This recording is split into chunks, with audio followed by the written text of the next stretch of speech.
Live via satellite from Hollywood, it's Rockline, the show where you interview the hottest stars in rock and roll.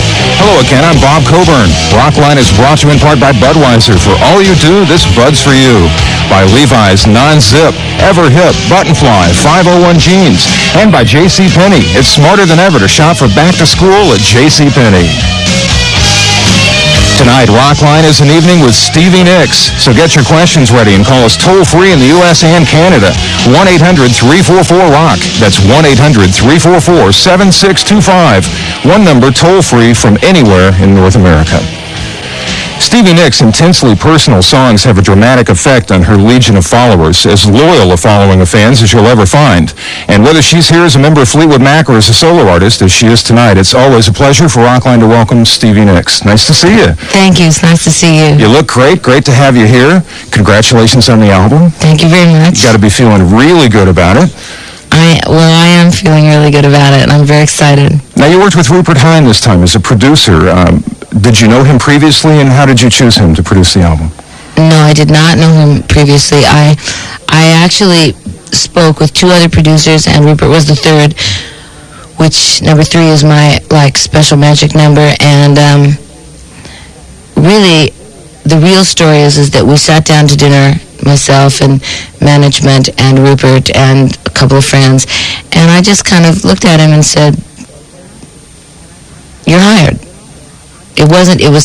I'm kind of funny that way, I just intuitively know from the way somebody looks and, the look in somebody's eyes, how they're going to handle something. And what I asked him was, I said, will you come up to my house and just let me play you this one song on a piano? And I'm not a great piano player, so I understand that. But since I'm not a great piano player, what I do is a very good vocal performance. And what is most important to me is that after you hear me, this particular song happened to be doing the best I can, after I play and sing it for you, and you know how serious it is, I don't care what you put on it. I don't care how you embellish it. I don't care what musicianship or musicians go on it. But I want, when it's recorded, I want you to remember this night. And I want you to remember that you were moved and that this touched you and that you understood what I was saying. And I don't want that to be lost in all the high technology and everything else that there is now that, I learned to live without for so many years. Well, you can hear that on the album, too, so it turned out to be a really good choice on your part. Now, you got a tour coming up. Have you been in rehearsal for that? Or? I just started my rehearsals 3 nights ago. The band's been rehearsing for several weeks. They are excellent. I've been in Phoenix for the last 5 weeks, so I just got back Monday, I guess, and went straight from the airport to rehearsal. And so we've spent one night going over the old songs and one night going over the new songs, and tonight I suppose we'll go over some of the old ones and some of the new ones and start putting them together. By tomorrow night we should be putting the whole set together, because that's what I want to get to as fast as possible, because we're doing a lot of new songs, more than we ever have. I learned, you kind of learn a lesson in the very beginning that you can't throw too much new stuff on people, because there are things that they want to hear, that they love, that come from your past albums. And I'm the same way. I mean, if I go to see a group that I especially love and they don't play my favorite song, if I were to go see Eric Clapton and he didn't play it, Layla, I would be disappointed. Sure, yeah. It's not that I wouldn't go see him again, but I would definitely be disappointed. So there are some songs that are just under the list of have to play. And then there are songs that are old that you want to play. Then there are the new ones, and you have to be very careful, because you can't hit an audience with a whole brand new set unless you're so off the wall that you expect that they're going to take that. And I guess if you really wanted to do it, you could do it, and you could just advertise it as that. You could do the whole record. But as it is, we're doing 6 and I even think maybe 7 songs off the other side of the mirror, which is very, very exciting, because this is a first for me, because I don't know these songs a whole lot better than the people that are listening.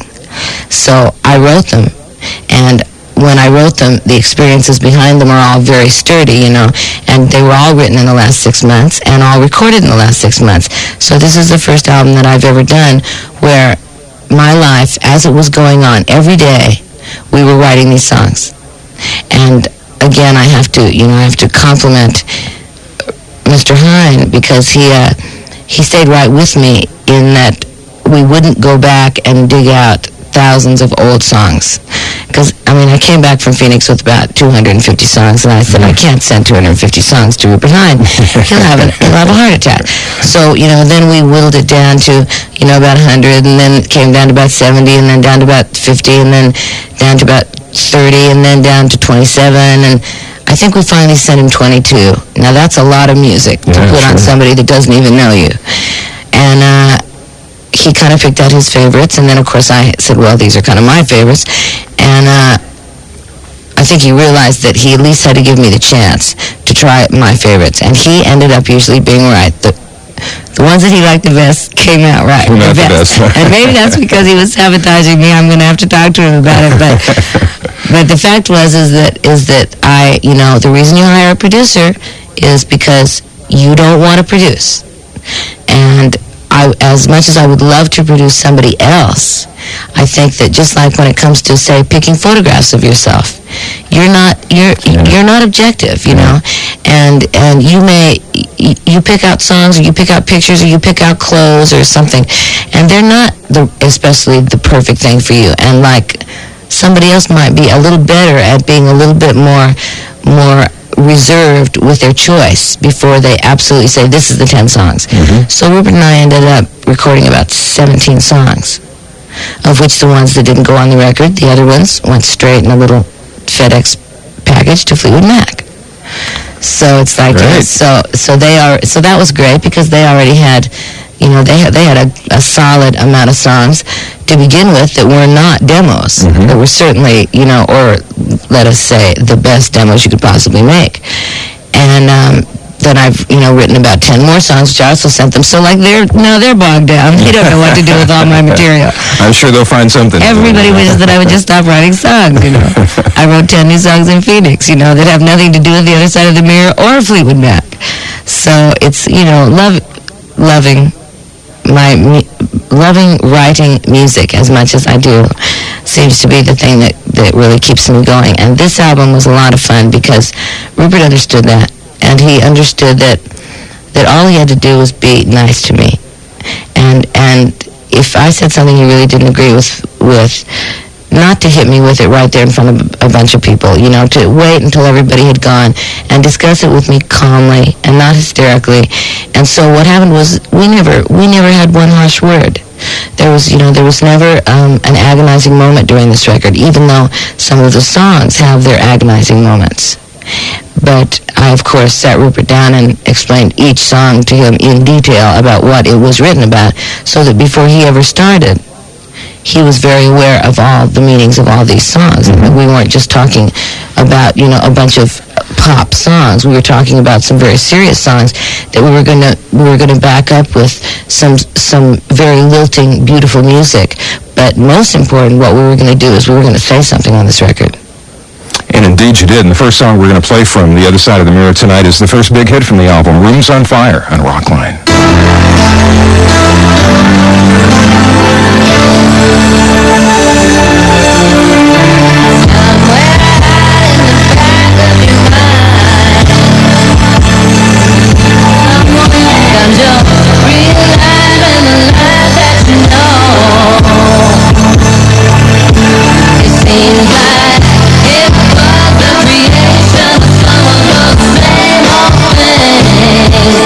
Singing me the only thing that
on fire. Stevie Nicks from the other side of the mirror on Rockline. Coming up next, your turn to talk with Stevie. All you have to do is call toll-free at 1-800-344-ROCK. It's Rockline on the Global Satellite Network.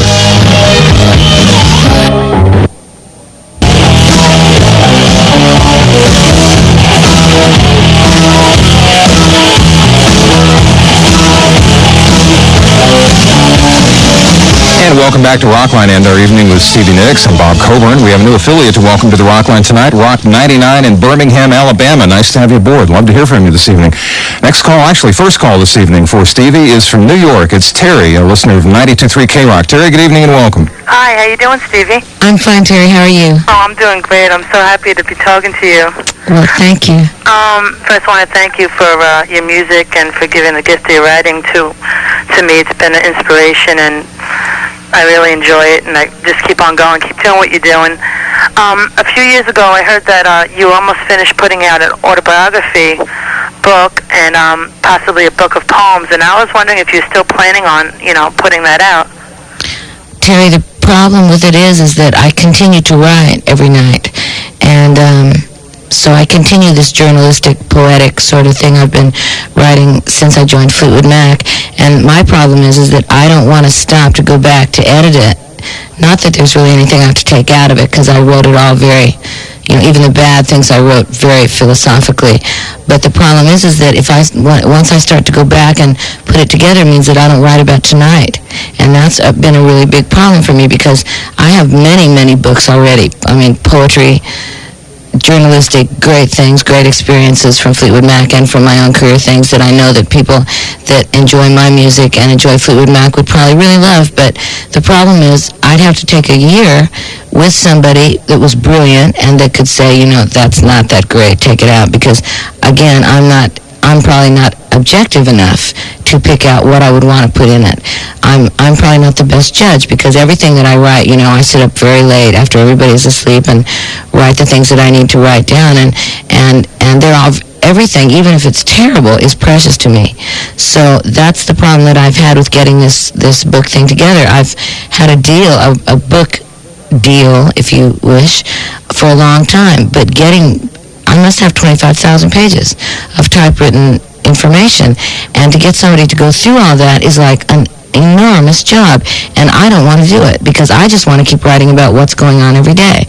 But someday, when I'm very, very old and I'm too tired to rock a little or rock at all, which I probably will never ever get, even in my rocking chair, I'll still be like, I may not be able to type, but I'll still be writing in longhand.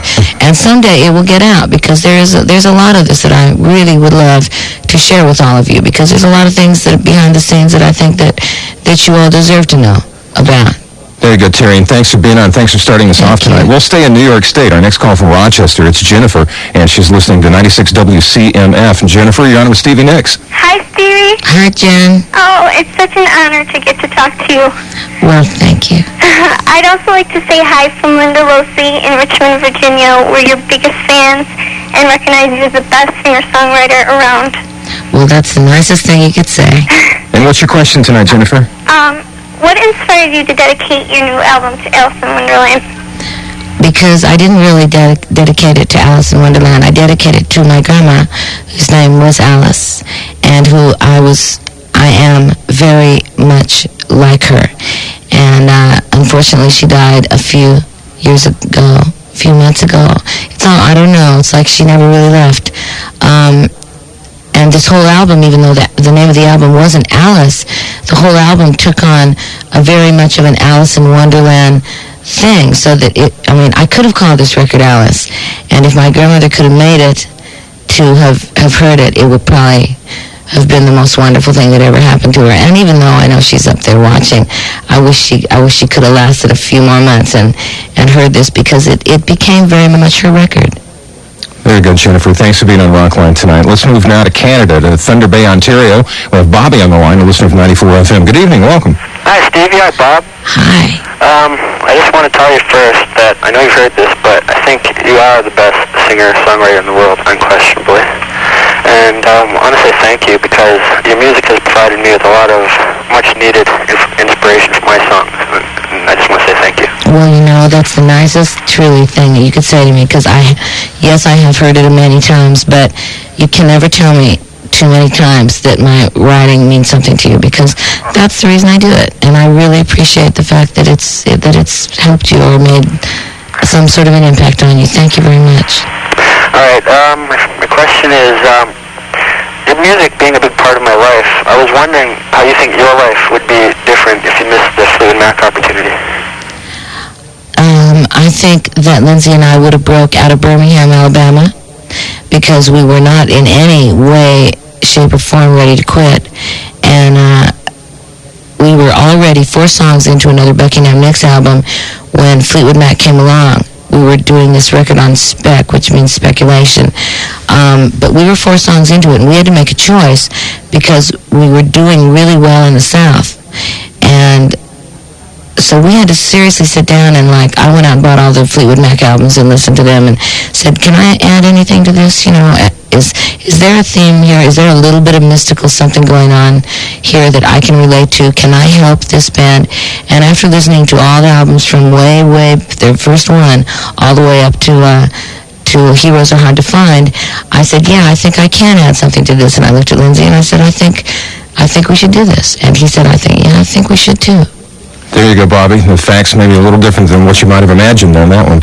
We're going to play a song right now. Go back to the album Belladonna. Stop Dragging My Heart Around. Stevie Nicks on Rockline.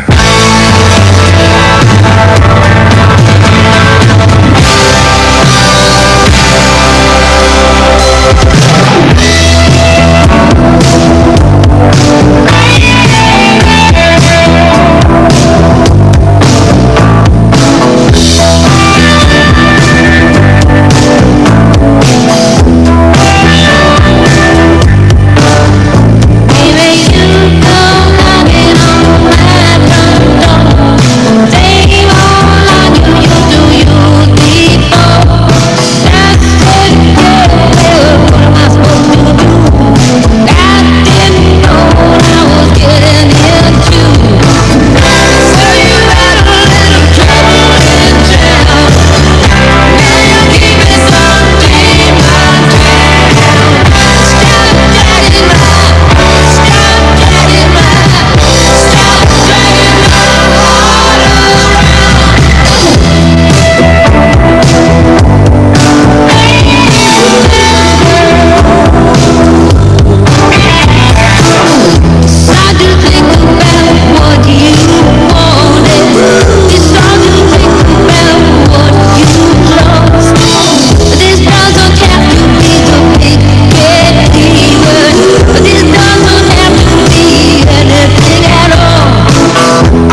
Stop Dragging My Heart Around, Stevie Nicks and Belladonna on Rockline. We'll take a brief time out and return in just a moment. Your number to call is toll-free from anywhere in North America to talk with Stevie. Just dial 1-800-344-ROCK. We'll put you on the Rockline. Hi, this is John Anderson. And this is Steve Howe. And you're listening to Rockline. Thank you, gentlemen. They will be on next week. Anderson, Bruford, Wakeman, and Howe. Tonight and evening with Stevie Nicks. Our next call is from Runnymede, New Jersey. It's Dominic. He's listening to 94 WYSP in Philadelphia. Dominic, you're on the Rockline. Hi, Stevie. It's a pleasure to hear you. I want to thank you for your music. I've been through some rough emotional times, and it's really kind of been my light at the end of the tunnel. You and me both. Oh, it's great. Somebody kind of answered that. Somebody kind of asked the question I wanted to, so I got to back up. Well, on the B-side of Seven Wonders, there's an instrumental piece titled The Book of Miracles. Right. And on your other side of the mirror, you have the Juliet, and you make a reference to the Book of Miracles. And it's the same song. Is it really? Yeah.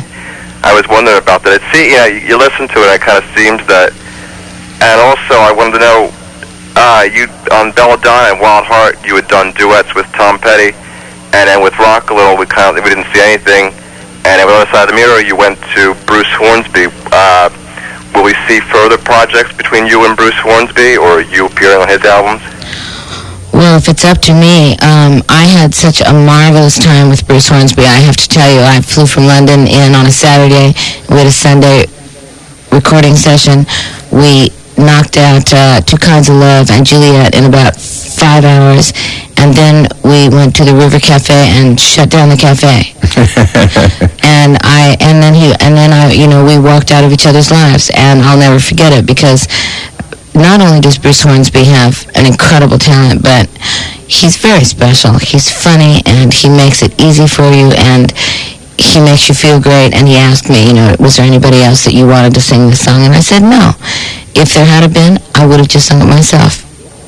There wasn't another person that I thought would be perfect for this song except for you. And, of course, that put a pasty grin on his face, and he was very happy. That's nice to hear, because he is one of the most likable men you will ever meet. He's just a great guy. Dominic, thanks for calling. Let's let Lee have her shot in Birmingham, Alabama, our new affiliate, Rock 99. Lee, welcome to Rockline. Hi, thanks. Stevie, how you doing? I'm fine. It's good to talk to you. It's good to talk to you. Birmingham is definitely a Stevie Nicks kind of... Birmingham is my town. I hear you. You have a real strong following in the Southeast, and I hope when you tour you'll come to Birmingham. It'd be like coming home. Well, we were just talking, myself and the disc jockey, about the fact that when we made our decision to join Fleetwood Mac, Buckingham Nicks was breaking in Birmingham. And we did a big show there, and it was a very big choice for us to make the decision whether or not to go ahead and break in the South, which was where we seemed to be breaking, but we were like starving in Los Angeles. And we made the decision to go with Fleetwood Mac. But Birmingham, we went and played an actual sold-out 5,000 people venue, which was for us the most amazing thing that had ever happened, because in Los Angeles nobody knew who we were, and we went to Birmingham and it was like 5,000 people knew the words to my songs. It was incredible. I guarantee you it'll happen. Well, I really hope if you do, you'll play Whole Lot of Trouble. That's my favorite. Well, guess what? We're doing Whole Lot of Trouble in the set. Wonderful. My question does kind of pertain to Buckingham Nicks, though. Everybody I know wants a clean new copy of Buckingham Nicks, including myself. And including me. Really? I don't even have a copy of it. That's terrible. Well, I'll tell you something. I bought the record, so I have it. And one of these days, when I have some time, which, of course, there is no cusp on the other side of the mirror. You're either on one side or the other, or dangling. One day, Lindsay and I will go in, and we will, we'll tweak it a little bit, and of course, knowing him, he'll want to put a few more things on it. But someday, this record will resurface, because I think it was a little bit before people were kind of ready for it. And now, after knowing Lindsay and I as well as they do, people might be real interested to know what we could do together again. And so, since it's mine, we could go in and just add a little to it, remix it a little bit, and put it back out. And that's something that I hope in my heart that happens.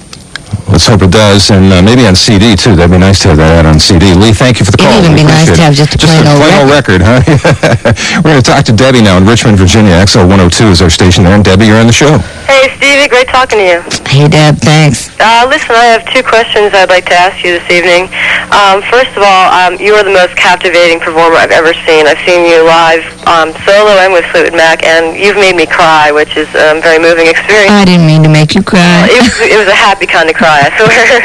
But my question is, being a musician myself, how do you choose the performers that you have live with you? And my second question is a little different, so I'll wait for you to answer that one. I choose the people that you mean like in my solo career. Yeah, your solo. In my solo career, I choose the people totally on my own intuition. On the first time I meet them, it doesn't have a lot to do with the way that they play. I mean, let's be real. If they're terrible players and they happen to be incredibly handsome and gorgeous and fabulous personality, then I'm going to go back and forth a little bit over it. But at the same time, my intuitive feeling about the people that I meet is what I go with, because I have found in my very long life that my first impression is right. Mm-hmm. So if I like somebody right from the beginning, then that usually means that they're perfect for me. And what else tonight, Debbie? My second question was, what was my, oh yeah, okay. It was pertaining to your albums. They're all very autobiographical. That's a mouthful. Which one do you feel tells your story the best out of all your solo albums?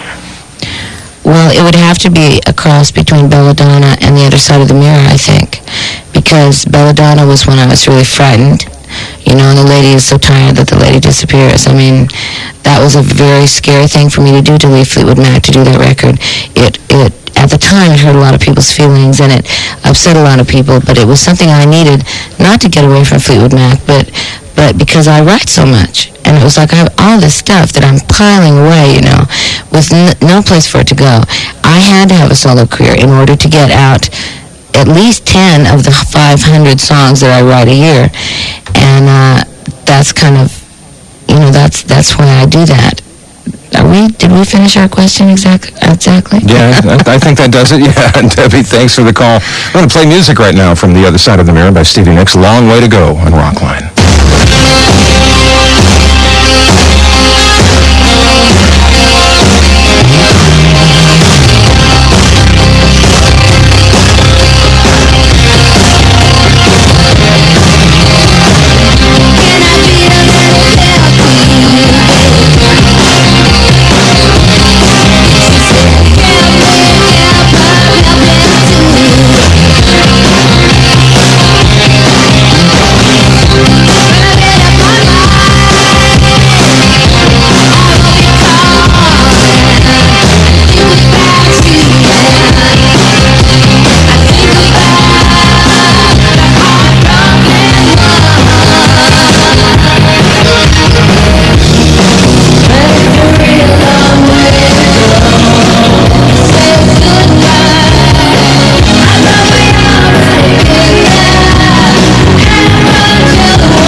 Way to go. Stevie Nicks and Rockline. I'm Bob Coburn. The number to call is toll-free, 1-800-344-ROCK. I have a call from Calgary, Alberta right now. It's Steve, a listener of Kick FM 107. Welcome to the Rockline, Steve.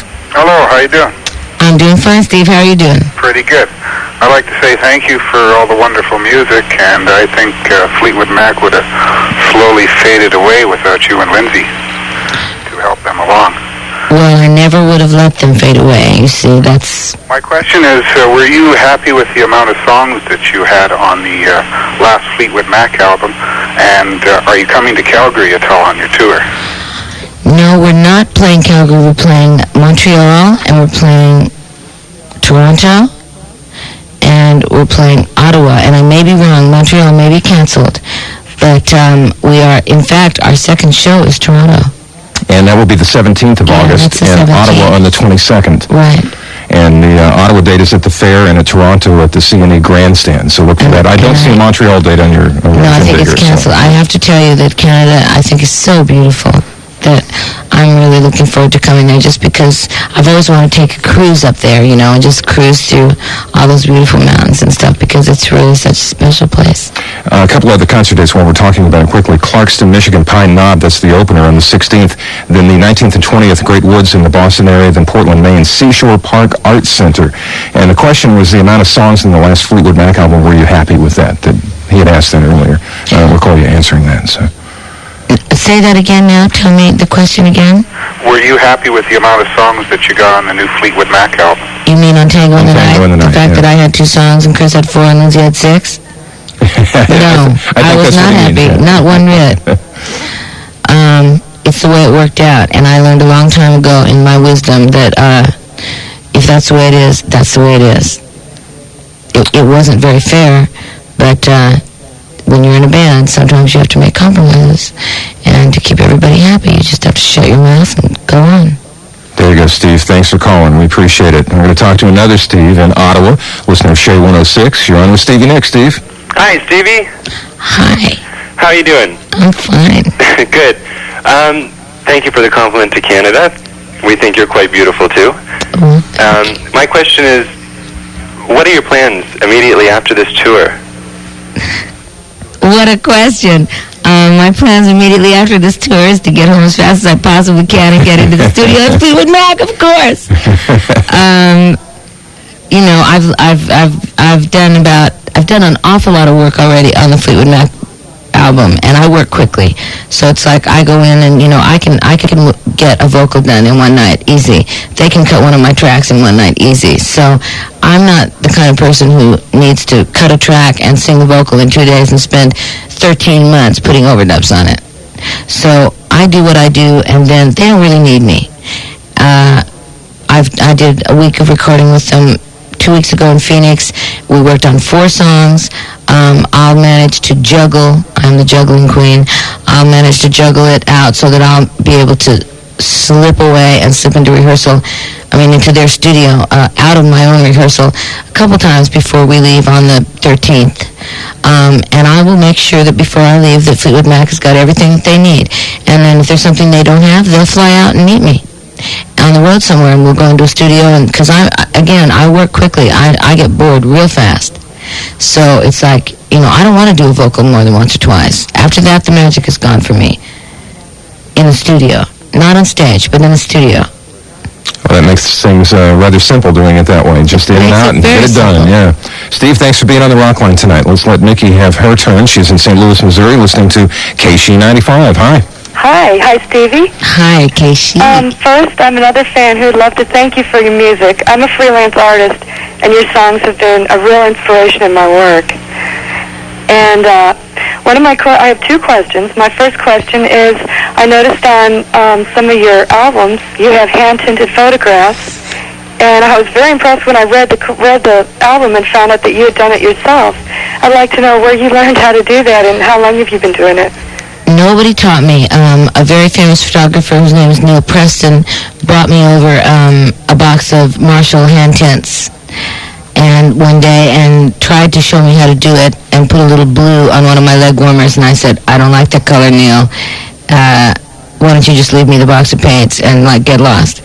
And I taught myself, and I have been doing it solid ever since. In fact, in the last 3 weeks of my life, I've hand tinted more than I've ever hand tinted. My eyes are ready to fall out of my head because I've had to get like 7 pictures done for the tour book for my brother. And since he does these tour books, it's not like saying, well, they're just not finished to somebody that you don't care about. It's like to your brother, it's like he said, you know, he says, I'll sit on the front step until they're finished. So I've done the cover of the tour book, and I have about 6 or 7 other ones that will probably go in there. Plus I have a mass amount of ones that I do. I love it because it's old. It's the old way to make color, you know, to very delicately paint with oils on top of a black and white photograph. It's incredible. Nobody needs to teach you. All you need to do is go out and buy the Marshall oil paints, and you can get them at any photography store, and they should pay me for this ad. And the fact is that anybody can do it, and everybody has their has their own style, because you can hand tint very pale, very delicate, or you can really be Rembrandt. It depends on how much time you want to put into it. And what else tonight, Mickey? Of yours, I think they're beautiful. Well, thank you. And my other question I'd like to ask is, I heard on Rockline last time you were on that you were talking about making a movie about Rhiannon, and I was wondering if if that project is still underway at all, or in the works. I know you're probably busy right now promoting the new album. Well, Rhiannon lives. I mean, Rhiannon is sort of a definite, you know, good sorceress. We have spent a lot of time working on the 10, 11 Rhiannon songs that I have purposely kept back from all my solo albums and from Fleetwood Mac. That's the only thing I can really say that I have held back from both bands, because it's a set of 10, 11 songs, and we have done some recording on them, and it's very strange, very spooky, and it definitely tells the story of Rhiannon, the mythological story of the mythological goddess of steeds and the maker of birds, and the whole thing that you've already heard before, I'm sure. And yes, one day there will be a record, and then maybe one day I'll go out on the road and do a show, and I will warn people that they're not going to hear Dreams, and they're not going to hear Rooms on Fire, and they're not going to hear Stand Back. What this will be is truly like almost a ballet. And it's going to be really fun, and when I decide to do it and really do it, it's going to be great. There you go, Mickey. Thanks for calling. We'll hear the song Rhiannon that is available now in just a few moments. A couple of more concert dates quickly. Wonton, New York, Jones Beach on the 25th of August, 26th Atlantic, New Jersey at Bally's. Then the Mann Music Center in Philadelphia on the 28th. Call Stevie Nicks, toll free, 1-800-344-ROCK. It's Rockline on the Global Satellite Network.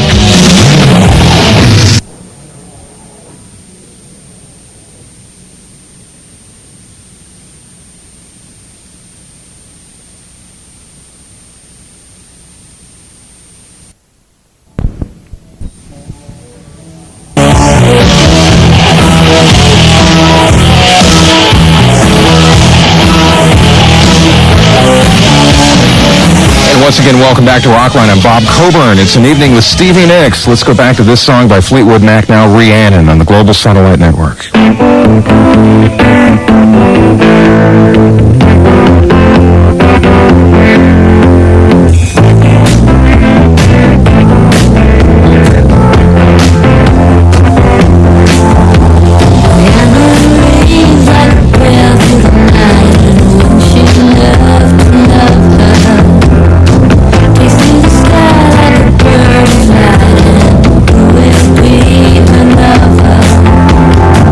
Why you live, you never see a woman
up there. Rihanna and Fleetwood Mac. Stevie next song. We're with Stevie for the whole 90 minutes tonight in Rockline. A couple of more concert dates quickly. Saratoga, New York at the Saratoga Performing Arts Center. That will be the 29th of August. Then Syracuse on the 31st, last day of the month. Then we will find Stevie in Pittsburgh on the 1st of September at the Civic Arena. And the Merriweather Post in Columbia, Maryland on the 3rd of September. Back to the phones we go now to Akron, Ohio. It's Ruth who wants to talk with Stevie, listening to WNMS. Hi there. Hi, Stevie. How you doing? Hi, Ruth. I'm fine. Hey, I just want you to know I spent 8 hours in line Friday night to get tickets for your show. You are a doll. What? You are a doll. There were about 300 of us back for the front row, but Thank you. We're waiting for you. And I want you to know that you inspire a lot of us. Well, Sat around for 8 hours and talked about that, and it was really it was real moving. And your question tonight, please, Ruth. The question is the song Ghost on the new album, what is behind that? It's a real moving song. Well, Ghost is pretty much, about, a lot of people tell me that I live too much in the past. And maybe, I guess I do in a lot of ways, because in 1975 when I joined Fleetwood, my life seemed to begin then, even though for many, many years before that, Lindsay and I fought hard to break into the music business, but with the beginning of Fleetwood Mac, it really started. And so even to this very moment right now, there are 1,000 stories, there are 1,000 things I could tell you about living in the past. And probably this record, The Other Side of the Mirror, is the most up-to-date work I have done, not just because I just did it, but because it's the only record I've ever done where I did not really completely live in the past. And when it says it's just a ghost of the things that you wanted, it's a ghost of what you want to be, it's a ghost of the future that you're so frightened of, so you turn to your guardian angel. We all turn to our guardian angels at some point, because I truly believe that guardian angels are out there, and I believe that we've each got one sitting on our shoulder. And so ghosts for me, as you have said for you also, almost at the end of it becomes somewhat almost, I don't want to even use the word holy, but there is a certain spiritual thing about it, and you turn to your guardian angel. And you realize that the ghosts of the past and the present and the future all are a part of you, and that you have to dig the past and the future and what you're living day to day, and you have to stop for a second and check out how cool today is, and also how cool yesterday was, and also how hopefully cool tomorrow is going to be. And that's really what Ghost is about.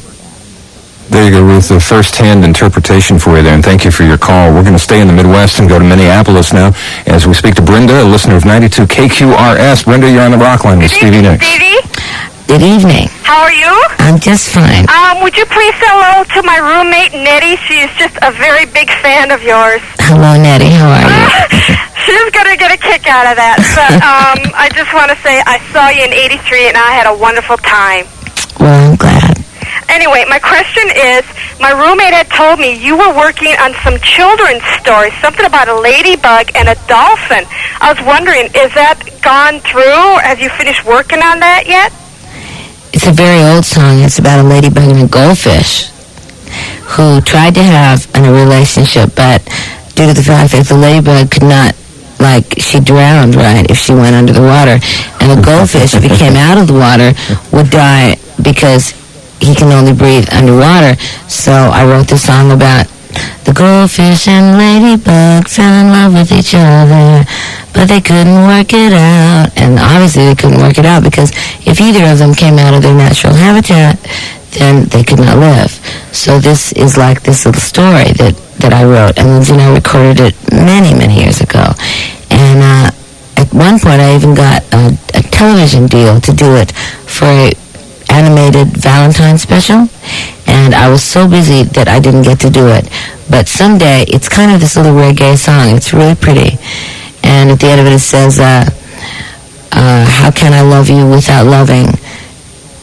How can can you love me basically without loving me? And he tells her to go. And she kind of she sits on a rock waiting for him to just surface at any point. And finally one day he says to her, go, because I cannot make you happy. And she's, with a tear, with a deep tear running down her face, kind of, swoops those wings down together and just like slowly disappears into the sky. And he just sort of lays on his little back with a tear running down his face into the water, thinking, she's gone. But at the same time, I had to send her away because there's no possible way this relationship could ever have worked. There you go. Thank you, Brendan. I'm glad you got your question on. I'm glad we got to hear that story tonight. A couple of more concert dates quickly while I'm talking to you here. On the 5th of September, Holmdel, New Jersey at the Garden States Arts Center. Then Bristol, Connecticut at Lake Compounce, I think that is. That's on the 8th of September. Then the 9th, Wonton, New York, Jones Beach. And we're going to play a song now that it's got to be a story behind Two Kinds of Love, which will be the next single. What's the story behind this, Stevie? The story behind Two Kinds of Love, well, I don't know if I can tell you. Well, give it a shot. Okay. Two Kinds of Love is about somebody that you can't have, but that you have had, and that you have loved, and that you have deeply cared about, but that it just isn't going to work, not in this lifetime anyway. And one for the way you walk, which is obviously that kind of sexual thing about the way somebody walks up to you. And one for the way you love me, which is totally the opposite, which means just the way that you touch my hand, or just the way that you brush my hair away from my forehead, or just the way that you look at me when you're proud of me. But the fact is that they live apart because they can't live together. Two Kinds of Love by Stevie Nicks with Bruce Hornsby and Kenny G on Rockline.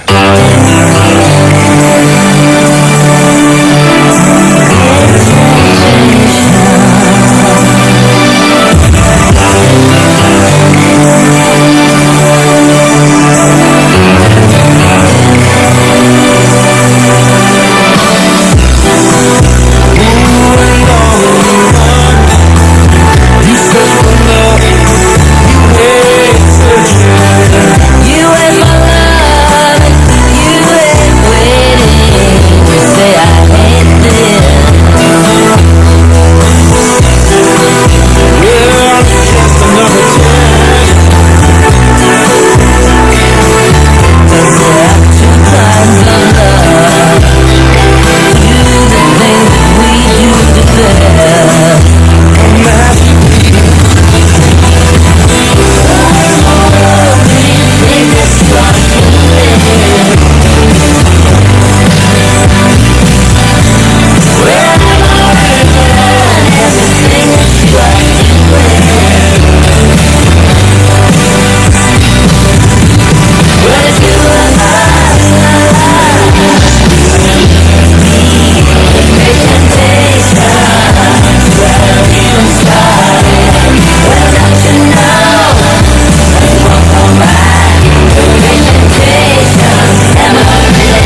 Stevie Nicks and the latest album, The Other Side of the Mirror. We'll take a quick time out. We got more coming with Stevie, so don't go away. Call us toll-free at 1-800-344-ROCK. We're talking rock and roll on the Global Satellite Network.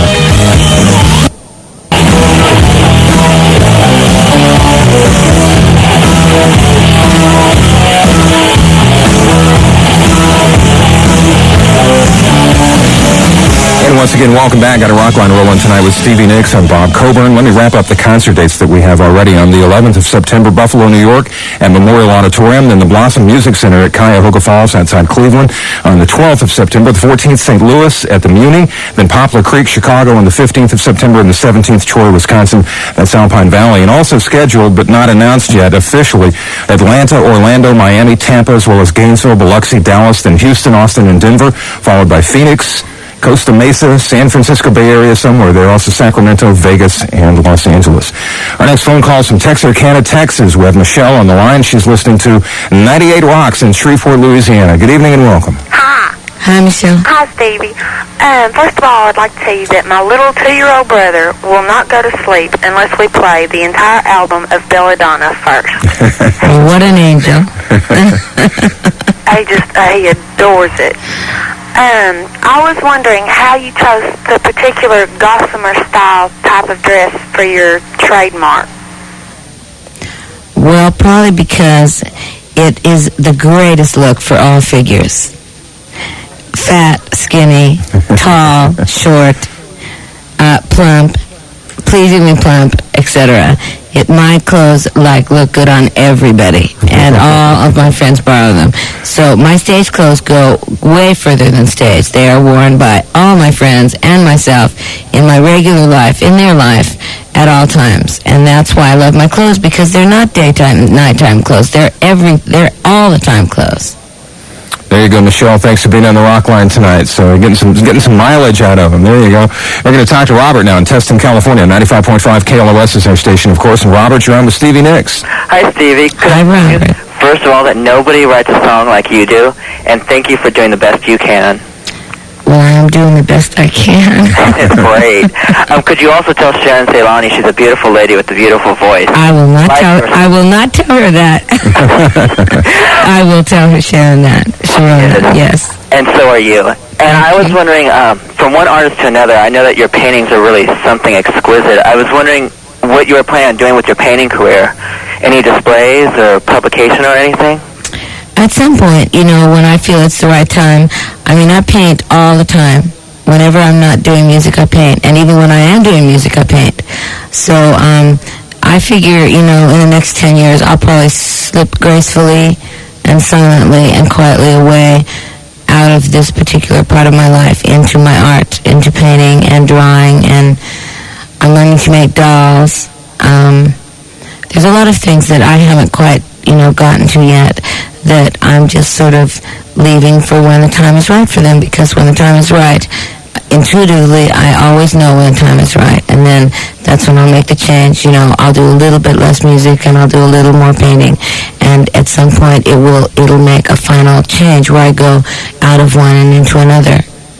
There you go, Robert, and good luck with your art, and thanks for calling us tonight. We appreciate it. It's Judy's turn as we head to Houston. 101 KLOL is our station there. And good evening, Judy, and welcome. Hi, thank you. Stevie. Judy. It is a pleasure to be talking to you. Thank you.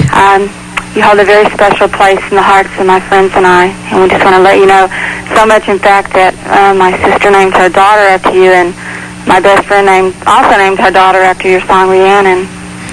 But my question is, in all your years as a performer, can you share with us one of your most memorable experiences?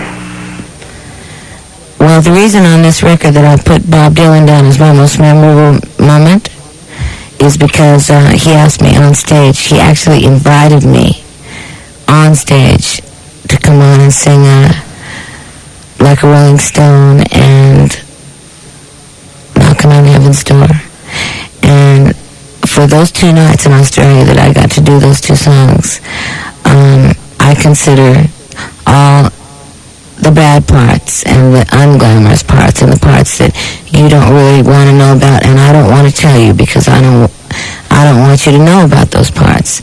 That was my most memorable moment, because it was so incredibly very special. And it made everything else all right. It made all the bad things and all the things that are hurtful and the hatefulness and the things in the industry that happen that aren't very pleasant, and the fighting and the underlying thing that goes on in the industry below you, where you never know anything about it until it's already out in the papers or something. That particular moment when Bob Dylan asked me on stage made everything all right and worth it. Very good, Judy. I'm glad you asked it. I was curious about that, too. I noticed that credit on the album. I was wondering what that was. Judy, thanks for the call. We appreciate it. I'm going to play a song. Somebody mentioned the Buckingham Nicks album earlier. It is hard to find. We've got a good, fresh copy of it, though, here at Rockline, and we're going to play a song from it right now, Crying in the Night. What do you remember about this song? What can you tell us about it, Stevie?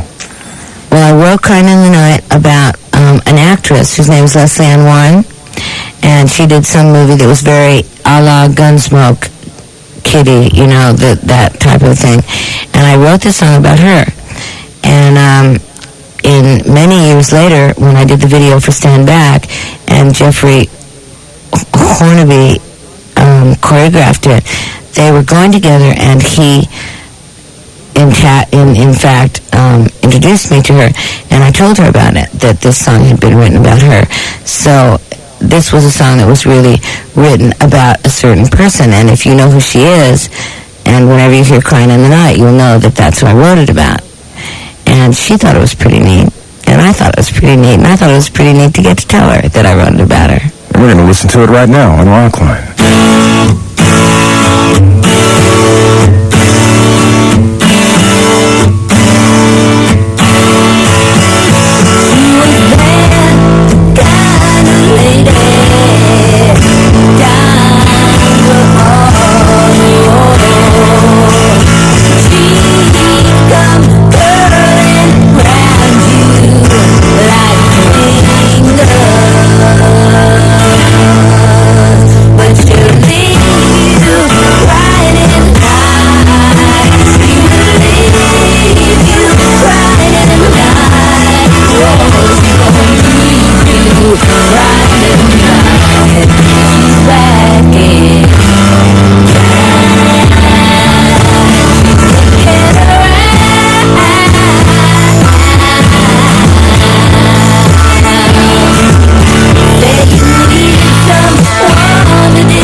It's a real treat for you tonight on Rockline, Crying in the Night from Buckingham Nicks. We'll take a time out and come back in just one moment. We'll return to our evening with Stevie Nicks. Still time for you to call toll-free at 1-800-344-ROCK. Only one number for the one and only Rockline.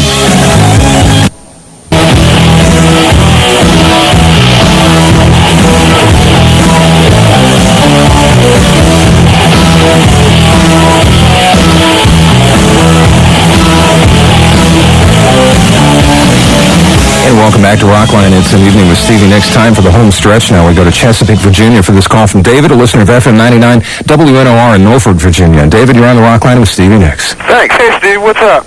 Not too much, David. Good to hear you. First of all, Just everything. look at singing, your songwriting, and you're also very beautiful. Thank It's you. very inspirational. I hope we get to meet you someday. Well, I hope so, too. My question is, I noticed that the Fleetwood Mac albums are more acoustic guitar oriented, if you will, whereas your albums are a little more electric guitar oriented, a little more hard rocking. You know what I'm saying? Yeah. Which sound do you prefer, if you have a preference? Well, I think you'll find that this next Fleetwood Mac album is a lot more rockin' than you expect. It's a lot more hard rock and roll. I mean, I hate to use the word hard rock and roll, but it's a lot more blues oriented. It's a lot more back to the beginnings of Fleetwood Mac.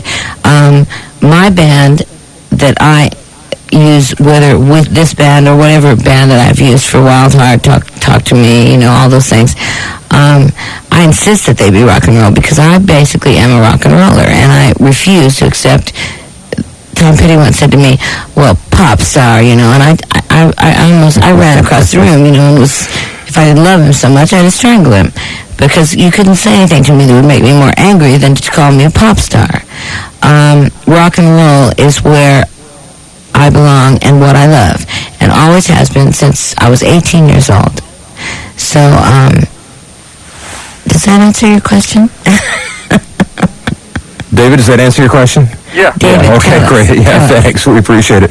Now, you've been raving about your band all night long, most of it off the air while the music's been on and everything. Let's give these guys some credit here. Who's in the band? All right, I would like to especially, first of all, give credit to my musical director, Mr. Carlos Rios, who's also my lead guitar player, and who also has more energy than me and everybody else in the band, and all the other bands I've ever been in, put together. And I told him last night that he plays with a guitar that doesn't have a chord, and that if I met him just like out of the blue and he was just a friend, the first thing I would do would buy him a guitar that didn't need a chord, because this man has the energy of 1,000, and he never, ever, ever is down. He's always smiling, and he's always up, and he makes me feel good.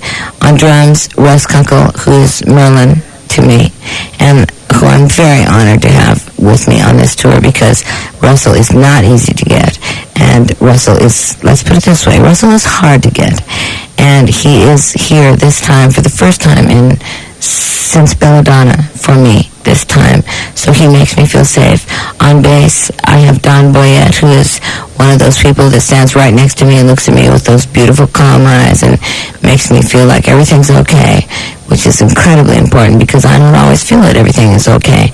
On percussion, Peter Michael, who comes from a very famous family, which I won't go into, but who smokes, who's an incredible percussion player, and if I could play percussion, I'd want to play like him. Keyboards, I have Robert Martin, who was on my last tour, whom I adore because he sang Leather and Lace with me, and anybody that could do that and actually make it, actually do as well as Don Henley, it must be given some special treatment. And my new keyboard, Chris Cameron, the other man who sings better than I do and better than probably anybody else in the band. I'm going to have to speak with him about this because he just wails. He's so good. And on vocals, my girls, Sharona and Lori.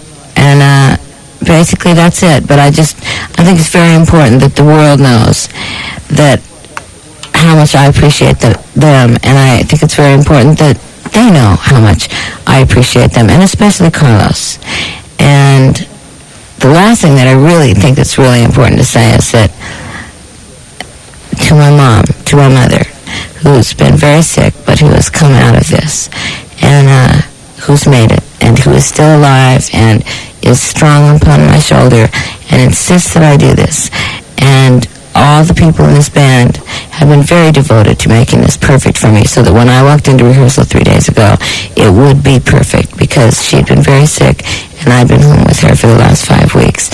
And I would really like to thank all people in the band, but especially my mother, for making it work for me and making it easy. And all of you that make it worthwhile devoting and giving up a lot of things that probably I would never have given up, except that you're so special that it's worth it. That's beautiful. And you have thanked them live and nationwide in the U.S. and Canada. I want to thank everybody tonight for listening, for calling, for being part of a special evening here at Rockline. Our address, if you want to write something to us, P.O. Box 4383, Hollywood, California, 90078. Next week, Anderson, Bruford, Wakeman, and Howe. Then coming soon, Billy Squire. Yes, guitarist Trevor Rabin. Foreigners, Mick Jones. Aerosmith. We got them lined up, too. Also, a 2-hour special edition of Rockline with John Cougar Mellencamp. Special thank yous tonight to Howard Kaufman, to Craig Fruin, also Glenn Parrish and Cheryl Lewis of HK Management, to Paul Fishkin of Modern Records, to Tony Mandich of Atlantic Records, to Mitch Snyder of Levine Snyder Public Relations, and to you, Stevie Nicks. Thank you for the music. Thank you for the night. Thanks for being here. Thank you for everything that you've given to me. I'm BC, and I'll be seeing you in a week. You've been listening to Rockline, brought to you in part by Budweiser. For all you do, this Bud's for you.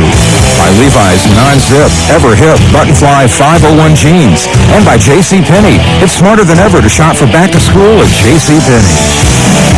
Rockline is engineered by Jimmy Height, Conrad Pignon, Jim Pettyjohn, and Jeff Levy, and mixed on Yamaha professional sound equipment.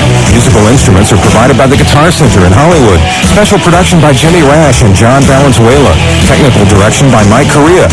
Our assistant to the producer is Sharon Sanchez. Thanks to Kevin Stevens and Greg Jernigan for their special help.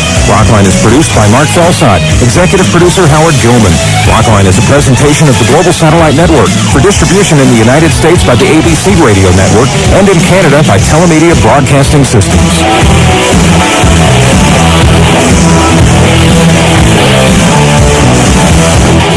And now the sound of John Denver being strangled. You came on my pillow.